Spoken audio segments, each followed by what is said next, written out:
Okay, welcome to another one of my blogs, really vlogs. Today we're going to have a look at film, analog film and digital film, and I've been asked by a company called Dehancer, who do film emulation, to review some of their products. So I'll tell you now that they've given me a discount code for you if you want to buy it, but at the same time it's not completely independent because I get a percentage of any sales. But they have said just say what you think about it, and so I will. And Dehancer also do video. I'm not going to go into that, but you can put your own LUTs on it, that type of thing. Give it that retro look, as you can see now. But you know that this has been done on the iPad. Easy to do, and I'm sure someone else has reviewed that type of stuff.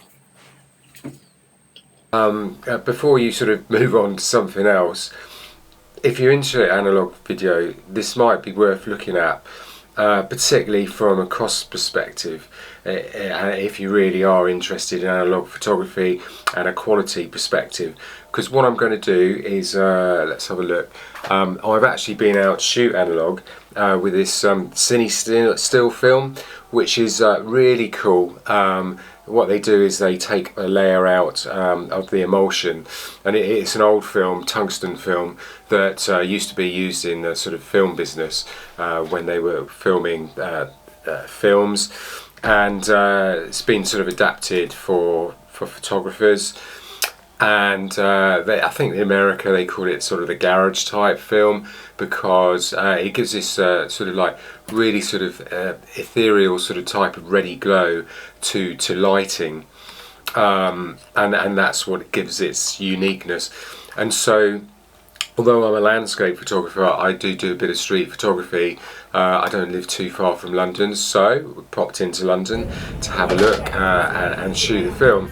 But strangely, just as I was about to go down to London to shoot this film, I was asked by Dehancer if I was interested in reviewing their products. So I thought, well, yes, okay, we'll have a look at it. And sure enough, they had the Cinestill 800 on there. So technically, this film is shot at 800 ISO, which is almost just about enough to shoot handheld down on the streets of London with a fast lens, but it does have its problems handheld. And I'll go into the pros and cons, but I shot it side by side with my other cameras. So I'll show you the cameras that I've taken. The first one is this, which is an old Pentax. I did initially start shooting with the Pentax. It's got that really lovely retro feel, dials and all that sort of stuff. Lots of clickety stuff on it. People like that, particularly younger generation. My daughter's got one, and I develop her film for that.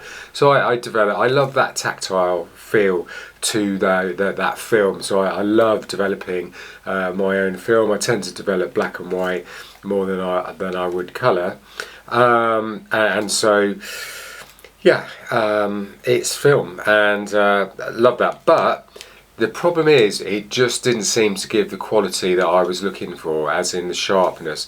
So what I did for 100 quid, I bought this camera here, and this is a Canon EOS 30, right?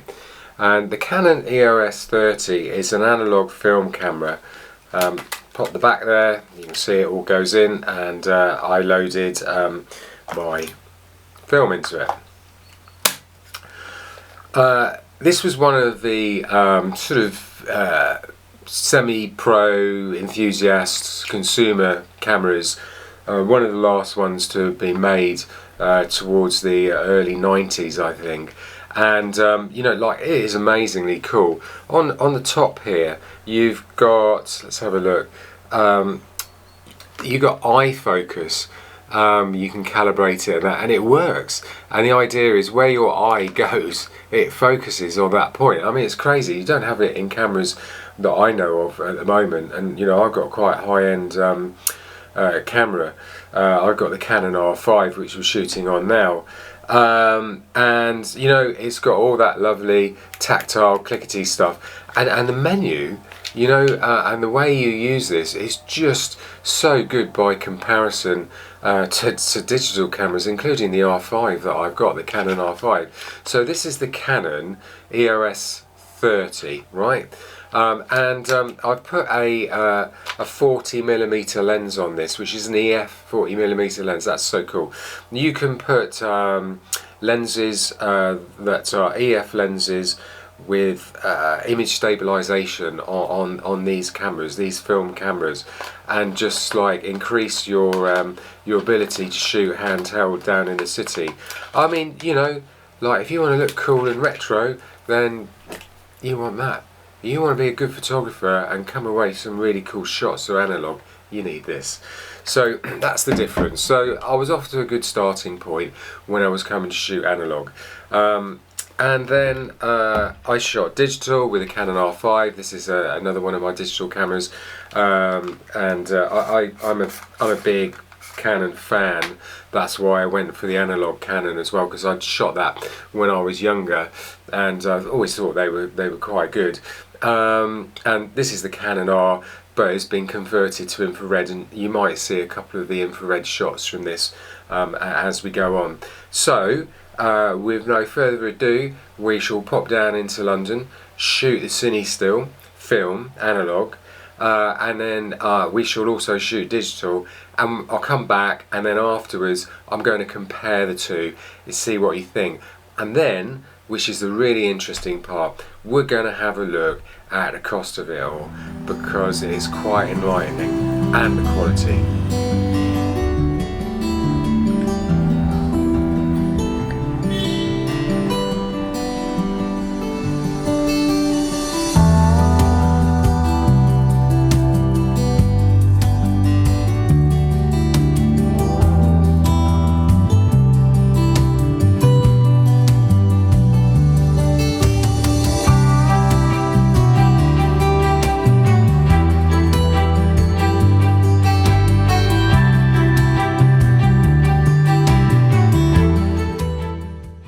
So when I was discussing Cinefilm earlier, I was discussing how it renders the colours and the lights and that type of thing, which was quite unique. From this picture here, you can see it's quite dull, boring, sort of like a garaged area. But this is a good example of once you actually shoot with the real film, the Cinefilm, what it suddenly looks like. Because it's a tungsten film, it gives a good white balance to the actual picture. And then you can see the strip lights, they tend to glow red, and they have this sort of bloom to them, I think is the best way to describe it. And that's what makes this film unique, with neon signs, strip lights, and lights from clubs and that type of thing. You tend not to use this film, Cinefilm 800, you tend not to use that during the daytime. You would use, because it's a tungsten light film, you tend to use it at night, and it will give this great sort of retro look to your night pictures. So here we have one shot, one taken with Cinestill, one with the original digital, and one with Dehancer. That was the edit afterwards. I prefer the Dehancer. The Cinestill's got a bit of an issue with focus, etc. Camera shake, and the original I like, but I prefer the Dehancer.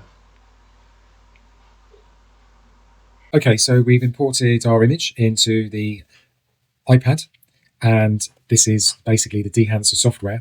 What you can see at the moment is the presets window, and it's just got the original, there's no change, so that's the original digital picture. And all we need to do is find our preset. So there's lots of different ones you can click on here. They've all got different variations. Recipes, I suppose, is the best way to describe it. And there's black and white ones as well as colour and that type of stuff. But what I'm looking for in particular is this one here, which is the Cinestill 800T. So that's 800 ISO and T for tungsten. Now, we would expect to find some kind of grain within this, which is what you can see here, because it's an analog picture. So that's the basic preset set. And then we just click on edit here at the top right hand corner and come down to the bottom. This gives us our tools. So you can start from the left here and work your way through down to the far end when you're applying the changes to the preset. So all that is doing is changing what they think the Cinestill 800T is to what you prefer it to be. Now, looking at this image here, I think there are red halos around about here, which technically I don't think should be there. If you click on the image, you can see the before and after. So that's the before, and then that's the after. And because there's a glow up here, which is a reflection, it seems to think that it's a light, and it's not. But you know, that's what happens with Cinestill. But I don't want to have that in it. So what I'll do is I come down to the first thing you could probably look at is the source. I don't actually need to change these parameters, but you can do changing the temperature and that type of stuff and the exposure. Films, that just takes you back to the presets that we were looking at.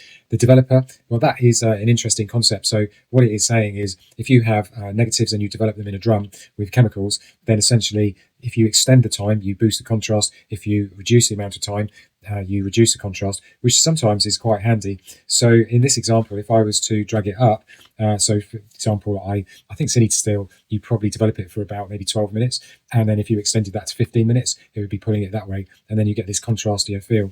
To my mind, that doesn't look right. But actually, strangely, if you were to reduce the contrast, then actually could look better. And then if we just have a look at the before and the after, and then you can just reset that back to what it was. So there's various different fields down here, or what they call tools. If they've got the little blue cursor on at the top right hand corner, that means that they're actually on and applied. And the preset, that's what that has done. It has turned those various bits and pieces on, and those various tools on, and it has adjusted each of the tools for what it thinks the Cinestill 800T should look like. But we can then dip into that and change that. I come to this one, the print, towards the end, and I'll show you that in a second. But the one for Cinestill that I'm always quite interested in is not the film grain. You can increase that and decrease it. But as you can see here, it's already put some grain on, and I showed you the grain before. But it's the halation, and it's the halation of those red tones. So if you come down here, you can see the impact slider. So that increases and decreases the impact. If I can get hold of it, there you go. But if we start from the top, you can amplify the actual red glow to everything, or the actual profile. But what's interesting is this source limiter. So you can limit how bright the lights are when they start to affect it. So I lift it there. We can see that red glow is going from there. And then we come down to the local diffusion, and you can see it comes back. But you can also see I've got it in the lights up here, which is what I quite like. And it's just a question of juggling it around between the different parameters until you get it until it's as you want, just about right. And for me, that's probably looking much better. I might add a bit of the global to it, which enhances those reds globally. And there we go. And that's that. Maybe a bit overdone at the moment. I'll just bring that back slightly and maybe go down to the impact. There we go. I think that's better. So we'll just do the before and the after. That's digital, and that's with the preset applied and our slight adjustments. And obviously it's personal preference as to what you want to do with it. Now, I then come back into the print module just to refine how bright I might want this image to be. And let's have a look here. You could just bring the lightness up slightly, and then you've got tonal contrast, which is what we had a little bit of before, but you can put that in another way. And that's it, and I think that's probably ready to go. The bloom is similar to halation, but it's another way of affecting that glow of the reds. If you can you see that? It just gives it that sort of like ethereal type glow, and you can cut that back or up as much as you want. But I think that's probably about right. You don't want to overdo it. And then it's just a question of exporting, clicking on that and sharing to wherever you want. And for me, because I'm on the pad, I'm just going to save it to my files. So this next one's the Cinefilm analog version. It's okay, but it's out of focus. Camera shake probably. This is the issue with analog. You can't check it. I prefer the Dehancer version from the original digital negative. That's my personal preference. And now I'll show you a few further images that were done as Dehancers conversions that evening.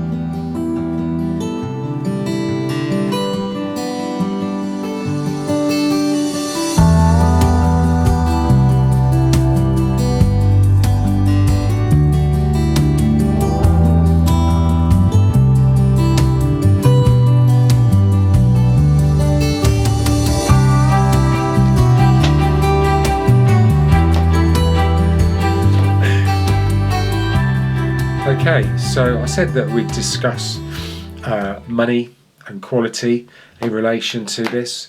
That's always a big thing.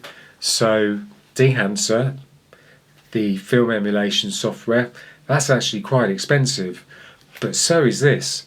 You know, if you want to start shooting cine film, it's going to cost. Now, a roll of this online is £8.50 and then £3 to have it sent to you. And then on top of that, if you want to get that developed at a lab and just get some basic scans, well, that's another £13.50. I think by my calculations that ends up, and you have to pay £3 to have it sent back to you. So that ends up being a total of, let's have a look, £38 per roll. So that's going to cost you £38 per roll. 4 rolls of that, that's about that's £152. So 4 rolls in a year, £152. You only get 36 exposures each time, and I've already discussed the quality. Chances are out of this you'll get half are going to be reasonable shots that you can use, and the quality is going to be slightly less than digital with the Dehancer emulation on top. So the digital and a Dehancer, thousands. You're limited to the number of shots you can do, and you're sure of getting that shot because it's digital. You can see it.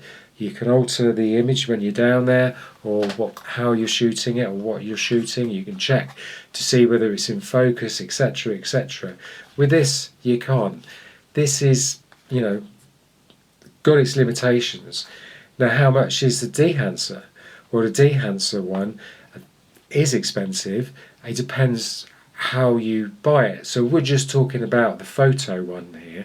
There's the film, the movie film side of it, but we're just talking about shooting photos. And that software, I think it works out at £98 per year if you go for a yearly subscription and pay up front for the year. So that's £98 a year, as opposed for digital emulation with really good film profiles that cover a whole range of films that you might possibly want, as opposed to 150 plus just to get 4 rolls of 36 exposures each over the year.